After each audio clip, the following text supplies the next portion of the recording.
purpose of this session is to introduce you to an anaesthetic machine and its functions. This is quite an old type of anaesthetic machine that you may not see around, or you might, depends where you work. But we've chosen it to go through because it's quite easy to visualise how the basic functions of the machine are accomplished.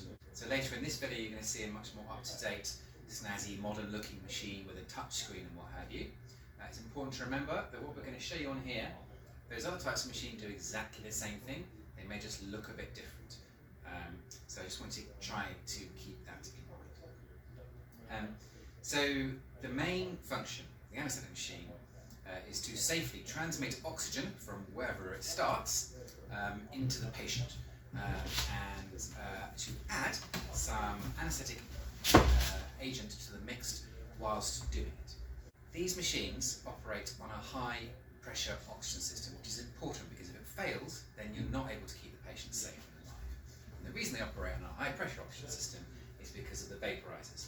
They require a high pressure of oxygen to push gas across the vaporizer to add anaesthetic agent to it. That makes the thing accurate, safe and efficient to use. So, where does the oxygen come from? One of two sources, either the pipelines, you'll all see them everywhere, the little things that oxygen flow meters are plugged into on a wall with Schrader valves. So an anaesthetic machine like this, or a very snazzy modern one, will all have hoses like that that are plugged into a wall. Ignore the fact that in this case they're plugged into cylinders, that's my wall oxygen. Okay. All machines will also have some cylinders on the back, which is a backup supply. And the only one you really need is oxygen, but they often have oxygen and air. Occasionally they'll have nitrous oxide, which honestly doesn't matter. You can keep someone alive and asleep without nitrous oxide. For which reason, you need to have the cylinder key available, which this is one example, and mostly they are attached to the back of the machine. And we're going to show you around the back of the machine in a minute and show you where the reserve cylinders are, how you might find a cylinder key attached to the machine, and how to turn the cylinders on and off. So what you'll see here is these are the backup cylinders. They're all labelled oxygen, nitrous, air. There's a safety system on this as well, which is these little pins, which mean you can only put an air cylinder on an air yoke, and similarly all the other ones. This machine has its cylinder key attached to it like this. This is really important because if you ever want to turn on oxygen in a hurry because your pipeline has failed, you haven't got one of these, you were doing mouth to mouth. So it's just a spanner.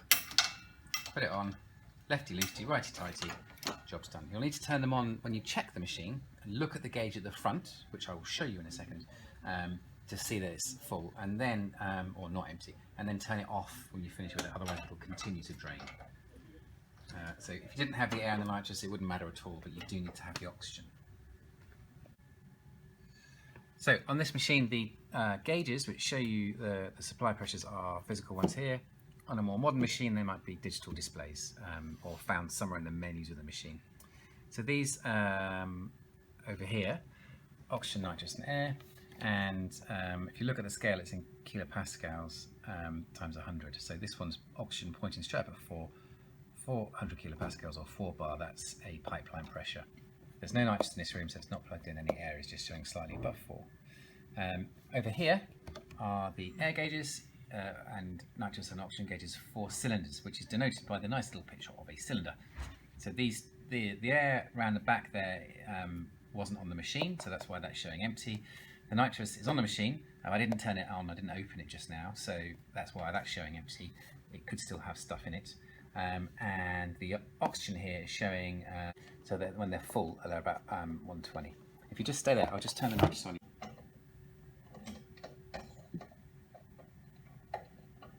So I've turned the cylinder on, which is when it popped up, and I turned it off again, but you'll see that the cylinder gauge hasn't dropped down yet, and it won't for some time.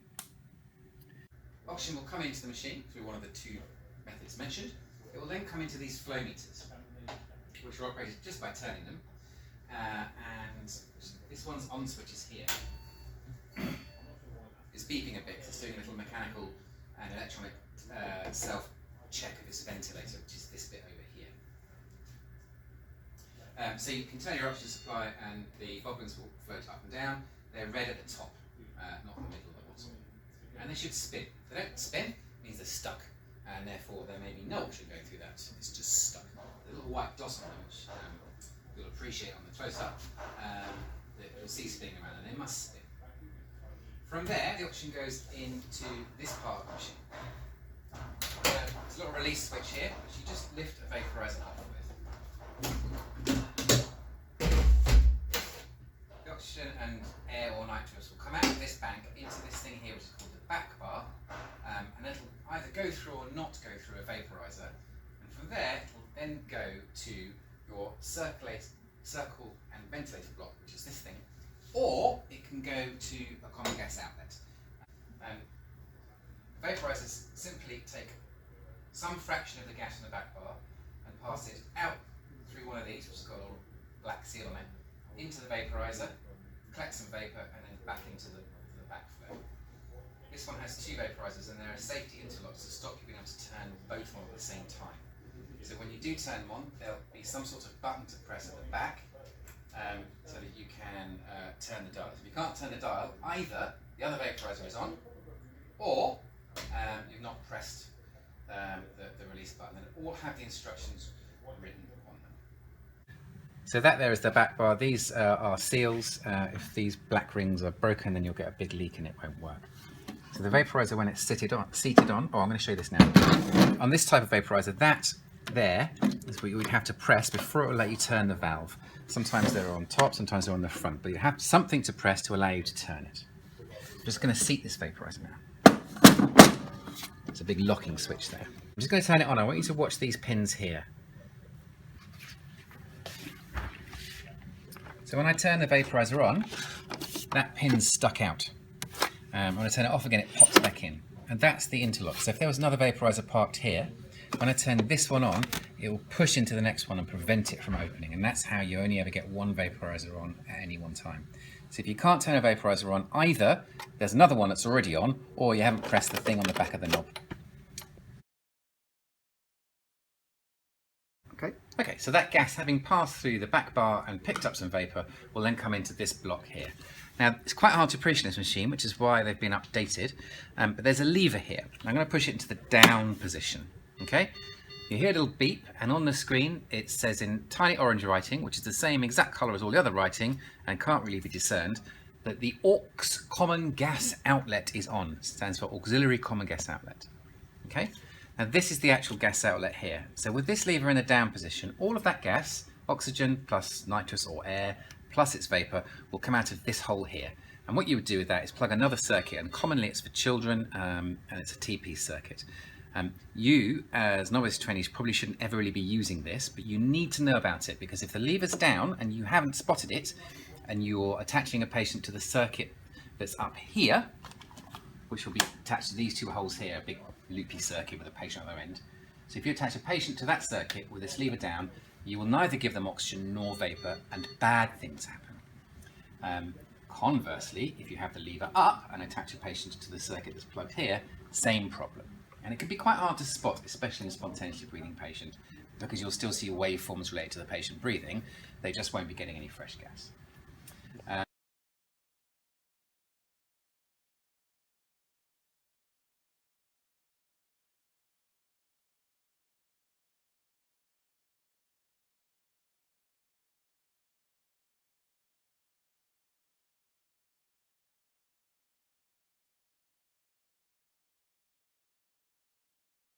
Okay, so this is now the top surface of the sort of circle block. Again, even the snazzy modern machines with digital touchscreens, often they'll still have a physical switch like this and a valve like this. This switch is taken care of by a touchscreen mechanism. So what this switch does is tell you, once you've got the gas into this block, not the common gas outlet, so that lever must be up, what's going to happen to it next. So when the switch is here, there's a little picture of a hand squeezing a bag, like this here, reservoir bag. So that means you would squeeze the bag to ventilate the patient. And when it's like that, the APL, adjustable pressure release valve, is in play. So the more you screw that down, the less will leak out of this valve. It's deliberately there to put a leak in to protect the patient. So if you're struggling to make the patient's chest go up and down, you would screw this valve down and turn your oxygen flows up. if the bag that you're squeezing is getting really too tight, then you would need to open this valve a bit. If you're letting a patient breathe on their own, the valve must be open, otherwise the bag will fill up and their lungs will pop. Get a pneumothorax. This here is a mechanical pressure gauge. Again, on the electronic machines, there will be a digital version. Somewhere it'll tell you what the peak pressure is. So when this switch is over here, the machine will try and ventilate the patient. And what you will see is the bellows fill up and then go up and down.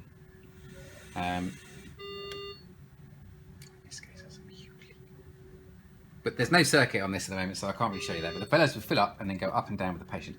If the bellows are ever empty like this, you will not ventilate your patient. There must be a leak somewhere. And the solution to that is use another circuit.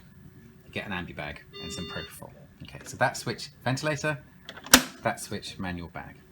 On this type of machine, the actual ventilator controls are on a screen.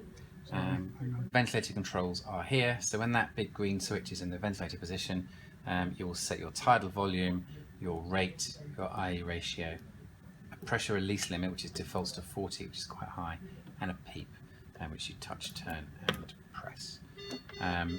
So that's probably all you need to know about how to drive this sort of machine. There are menus to change the mode, but I don't propose to go into that now. So that's the ventilator controls.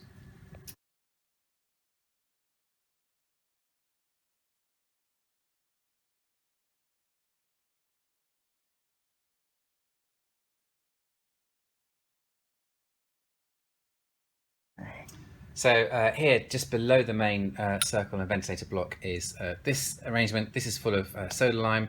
It will be covered more in the section on circuits and the circle system. That's there to absorb CO2. It needs to be changed from time to time when it changes colour. On this machine, you pull this lever out and turn it and it would drop out like that. You'll hear a beeping. The machine is telling you that that's happened. Right now it wouldn't work at all. It would leak horribly. You'd be no way you could use this machine right now. There are seals here on both these canisters and another one up there, and that's a common place to find a leak in a circle system. I'm just going to reseat that now. So here are the one-way valves, which is the other important component of a circle system, and there's an arrow which is hard to appreciate on this plastic, but there's one pointing out that way and one pointing in that way. So that gas goes to the patient and this gas comes back. These can be seen to be moving when the patient's breathing or being ventilated, and they can fill up with condensation and stick, which is why they're clear so that you can see through them.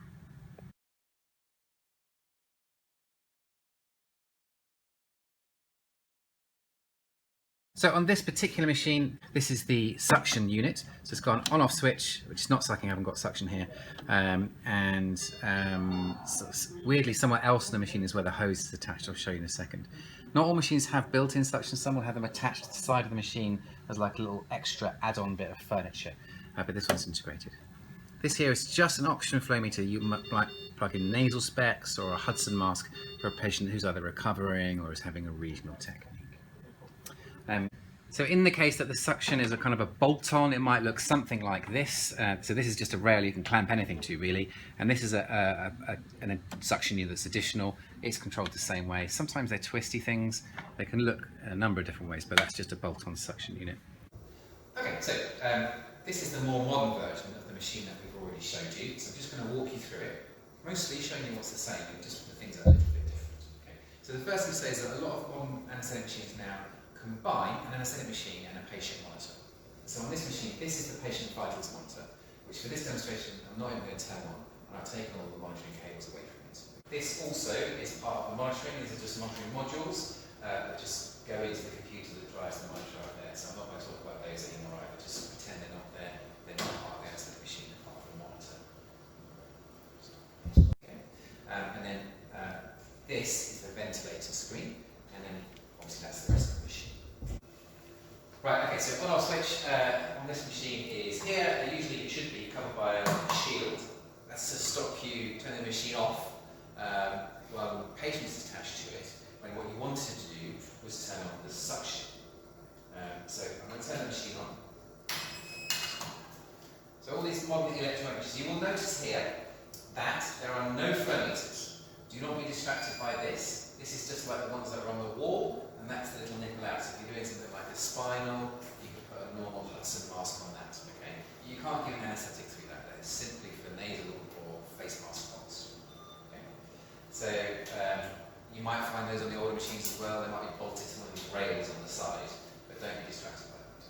So again, the machine is such and integrated, different machines, different approaches. Sometimes they're integrated like this, other times again they're bolted on the side like a bit of furniture. But in this case that's a suction.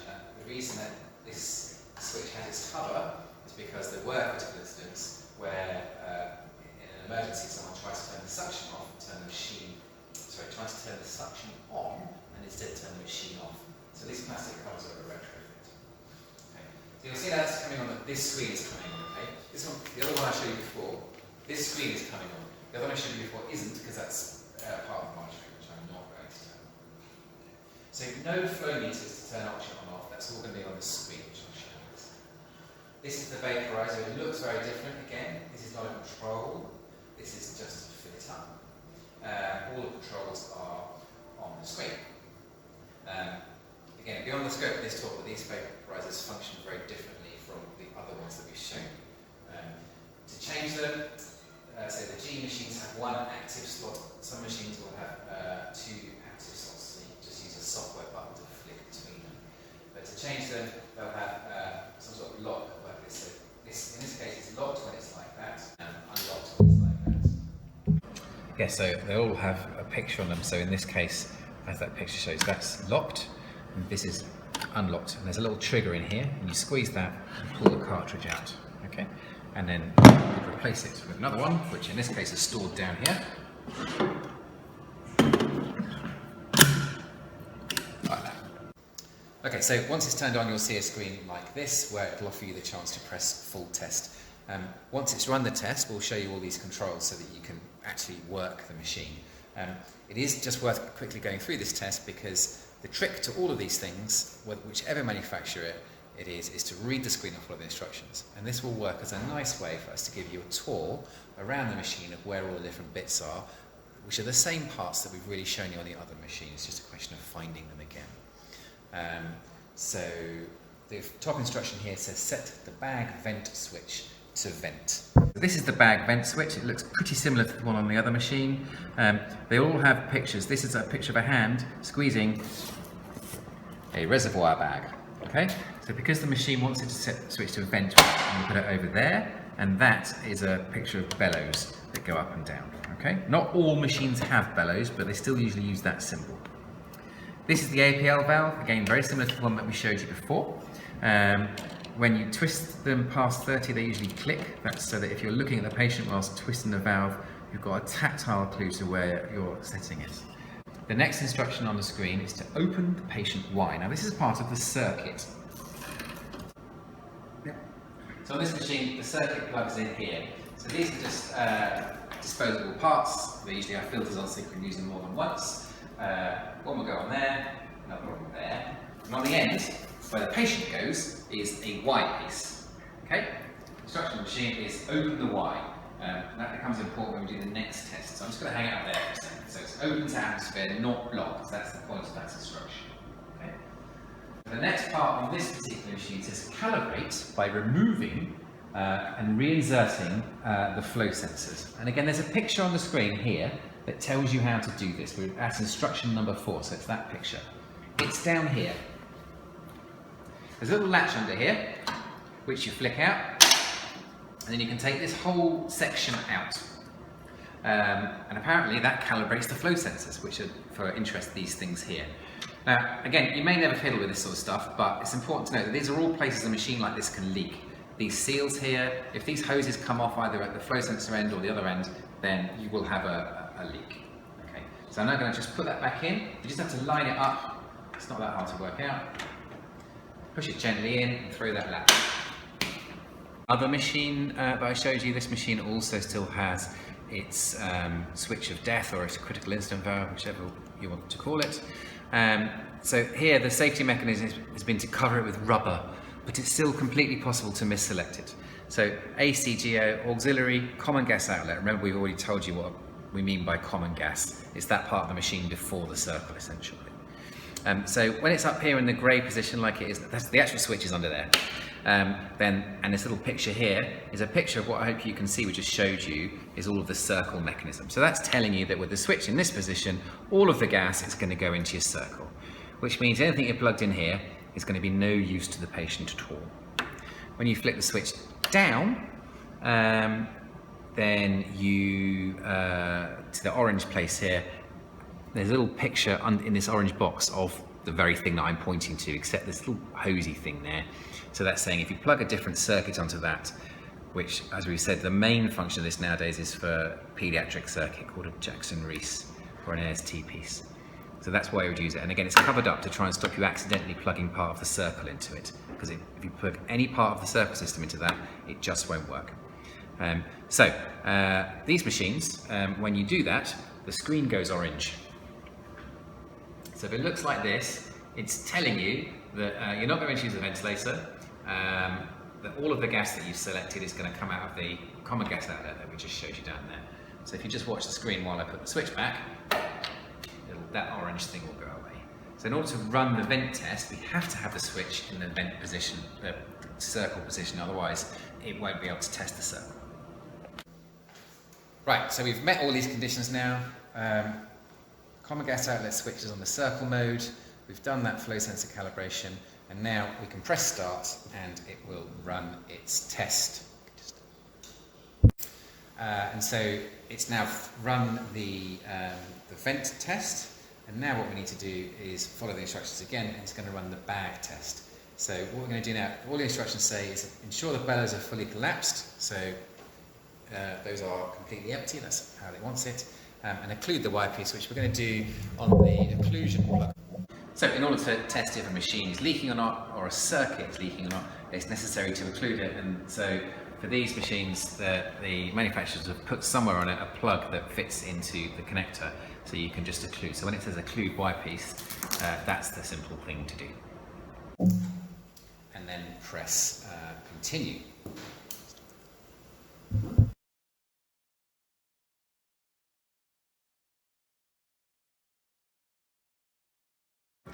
So again, as previously discussed, the circle system is really almost a bolt-on to the primary anaesthetic machine, whose function is to bring oxygen, add a vapour to it, and get it into a patient.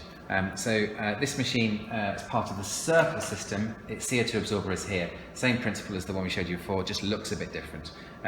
So this one drops out of the latch here, and it will drop like that, and it slides out. These fellas are single use. But you can get reusable versions of these, in which case there'll be seals on here, or in this case on the machine up here. These are all sources of leak. The CO2 absorber is the commonest place for a machine that fails its leak test. That's the commonest reason. So it slides back in, and it just clicks up in place. Okay. So for the sake of completeness, the other important element of a circle system, which we just have to keep in mind as a bolt onto the primary anaesthetic machine, is the one-way valves, and those are here. These things can stick, and you're supposed to be able to have windows so that you can see whether they're full of condensation or not. And the arrows tell you which way the gas is going. So that's obviously the return gas from the patient, and that's the gas going out to the patient. So the other thing to mention, so we've shown you the two patient connectors, one goes in, one goes out. The other part of the circuit is the bagging limb, okay, and that will always plug in somewhere, and in this case it's here, and there's a little picture there that says that. So if these things are misrouted, the thing just won't work at all, and bad things will happen. So that, in this case, is where that is. Okay, so now the machine's passed its test. Now, often you will find a machine at the start of the day that looks like this because someone else has come along and done the test for you. And it just says everything's passed, it puts a date by it, and you've got the button available that says start case. So that brings us to one of the differences between these electronic type machines and the older ones, is that the older ones are always on. Once you turn them on, there's always a little bit of gas coming out. All you're required to do is turn the oxygen flow meter up and off you go. On these ones, you have to press start case. If you were to put a patient on the end of this now with a face mask without starting the case, you'd just suffocate them because there'd be no gas in it. So I'll press start case, and now all these buttons become live. This particular machine, and this is not that uncommon now, actually wants you to press start case more than once. So you do have to look out for these things. It now says start anaesthesia. I've pressed start anaesthesia, so now we are starting.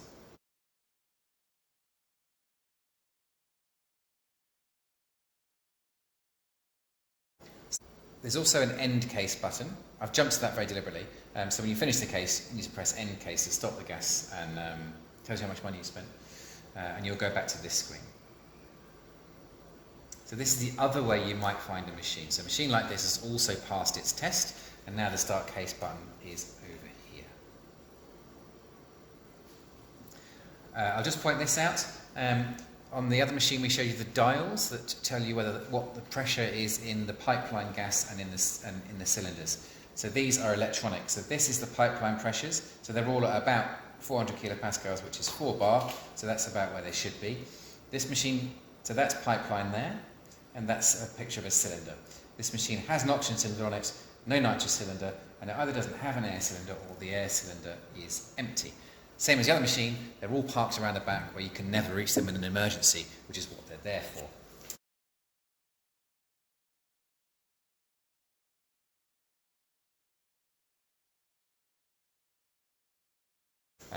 So you'll see those at the start of the case. So start anaesthesia. Okay. So the flow meters now are shown as a picture. The machine will do all the maths for you. All you have to do is tell it how much oxygen you want. Okay, so this is currently set to 100% oxygen at 6 litres a minute, and the sevoflurane control is there, and it's off. These buttons over here control the ventilator. They're all greyed out at the moment because the bag vent switch is in the bag mode, so they're not going to do anything because the ventilator is effectively turned off. But you can still interact with them. So you can preset your ventilator. Okay. So this is how you pre-oxygenate a patient, essentially. If you want to turn the oxygen down, you would touch it. And they don't all do this, all these machines. This one offers you some presets. But whether it does or doesn't matter, because you can always use the dial. Okay, and then touch, turn, and then touch again to confirm, or you can press the dial. Note on this one, the presets are quite useful. There's some emergency ones up here. 100% oxygen, 10 litres a minute. So if it's all going wrong, just need to touch that, and then touch that, and now you're being shown what you're being delivered. Okay. The other one up there is a sort of steady state for a case, 50%, 1 litre a minute flow. You could also do all the same things manually, so I could say, well, I want to be on 27%, but 1.4 litres a minute for whatever reason. Okay? And the machine does the maths, and you can see the picture of the air and the oxygen flow meters there. Sevoflurane the same, there are presets, so if you're doing a gas induction that can be useful. I'm going to leave it off. The final thing to say is if you did want to use nitrous oxide, then you'd have to go to the gas setup. And here you've got other gas. It means other, not oxygen. And it's currently set to air. And if there's a nitrous supply, which in this case there is a pipeline supply, you can just select nitrous. So you'll see now that this symbol that was white and black before is now white and blue, and now you've got your nitrous. Okay. So that's the equivalent of turning the flow meters on the other machine. So the ventilator. So again, I'm not going to go through ventilator modes now. It's enough to say that there are lots of them, and there'll be other talks on that, and they're accessed from in there. This is a simple volume control, so it's a good place to just demonstrate how you use the machine. But it's the same thing, it's touch, turn, and press. So if I had a 70 kilo man, then a tidal volume of 500 mils, a respiratory rate of 12, and an I of 1 to 2, with a PEEP of 4 or 5, are all appropriate settings. If I then throw the bag vent switch, then we will start ventilating the patient, and you'll see waveforms on the screen. Pressure waveform,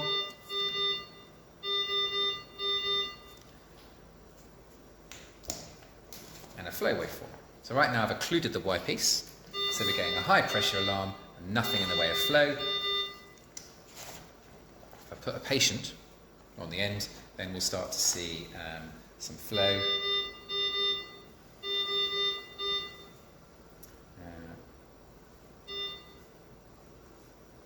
So this is an important point, this is a learning point. Doesn't matter what sort of machine you have, if you haven't got enough flow, the bellows won't fill. So if you can see now, the bellows are not very full. Solution, turn the flow up.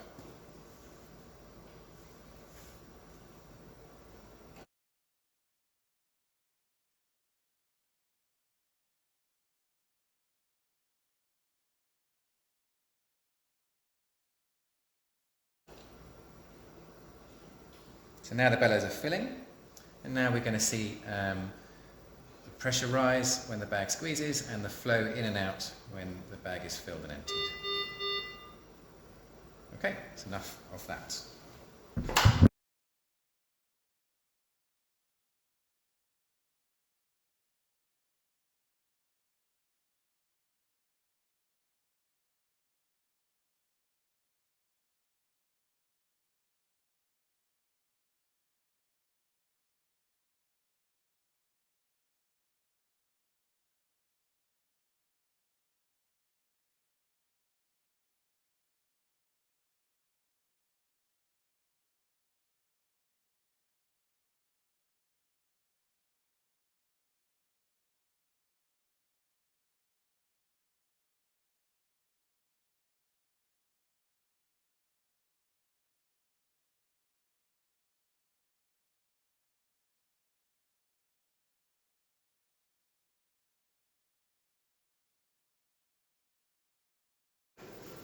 Okay, so for most of this video I've been talking about places where you can find in the machine or the circuit a leak because if gas leaks out, we won't be able to fill the circuit or the bellows and ventilate the patient.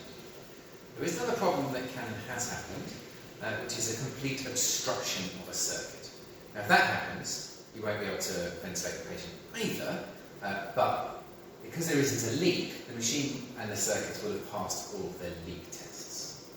So obviously this time I've got on the circuit the face mask, which is that piece, an angle piece, a catheter mount extension, and an HMEF filter, as well as, this is part of the monitoring system, which I'm actually going to leave out, but there are a lot of connections there, and each one of those is a place where a circuit can get obstructed. Either something gets caught in it, or a manufacturing problem, or with the packaging a bit of a disc material. Okay. So, before we do any case, the last check we must do, and this we should do for every case, not just at the start of the day, is what's called a circuit patency check, or a two-bag test. Okay. So one way is what I've already been telling you, which is to have a high flow of oxygen. So I've selected 6 litres a minute of gas here. And you can just feel the flow, either on your face or on your hand. It's a good time to introduce also this button here, which all these machines, including the old ones, have, which is an oxygen flush button. And that very rapidly gives you just oxygen out of the circuit. It bypasses the vaporizer. But it's a way to rapidly fill either the reservoir bag or the bellows. So that's the patient reservoir bag with which we would hand ventilate the patient. So what I'm going to take another spare reservoir bag and put it on the patient end of the circuit. And this is why it's now called a two-bag test. So if I now press the oxygen flush button, you'll see the patient bag fill up. A little tiny bit of pressure in the APL valve. And what I can do now is squeeze gas between the two bags. So if I squeeze one bag, the other one fills, and vice versa.